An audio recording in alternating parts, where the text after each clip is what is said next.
Bismillahirrahmanirrahim. Alhamdulillahirrahmanirrahim. Wassalatu wassalamu ala sayyidina Muhammadin wa ala alihi wa sahbihi ajma'in. Pada hari ini kita dikejutkan oleh sebuah berita yang mendedahkan bahwa ada hukuman kepada 17 pelajar yang muat naik klip video di YouTube yang dihukum dengan hukuman yang sangat berat, dipukul, diterjang, dan dipaksa untuk melakukan perkara-perkara yang tidak berperi kemanusiaan. Sebagai seorang mukmin, kita harus boleh membedakan antara hukuman dengan sebuah perkara yang bersifat mendidik. Hukuman dalam Islam tidaklah bersifat yang terlalu berlebihan, bukanlah berdasarkan karena emosi, akan tapi hukuman tersebut mestilah mempunyai objektif dan matlamat yang jelas, yaitu membuat dan meluruskan kesalahan yang terjadi. Dan kesalahan tersebut tidak selalu berasal daripada kekurangan, tidak selalu berasal daripada sifat nakal atau sifat buruk yang terdapat daripada orang yang hendak kita betulkan. Sebagai seorang murabi, guru misalkan, sebagai seorang muslim, kita harus membuat perilaku kita tidak mengikuti nafsu yang berlebih. Kalau hendak menghukum, hendak meluruskan sesuatu, mestilah kita berdasarkan kepada sifat rahmah kita, bukan karena sifat benci kita, bukan karena emosi kita.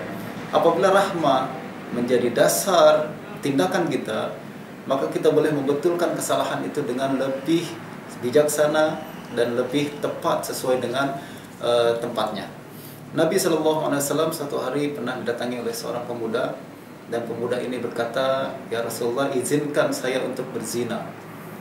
Ini adalah sebuah permintaan yang di luar kesopanan, sesuatu yang sangat melampau. Akan tapi Rasulullah tidak menghadapi perkara tersebut dengan marah-marah.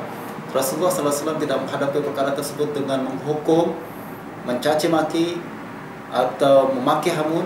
Akan tapi baginda SAW malah mendekati pemuda tersebut, lalu kemudian bertanya dan membuat suatu perbincangan yang masuk akal, sehingga selepas perbincangan yang dilakukan oleh baginda Nabi kepada pemuda tersebut, pemuda itu bukan saja tidak jadi melakukan zina yang hendak dia lakukan, malah selama-lamanya dia tidak pernah melakukan dan mendekati perkara tersebut. Itulah bagaimana pendekatan yang dilakukan oleh baginda Nabi SAW apabila melihat ketimpangan atau kesalahan yang dilakukan oleh orang lain.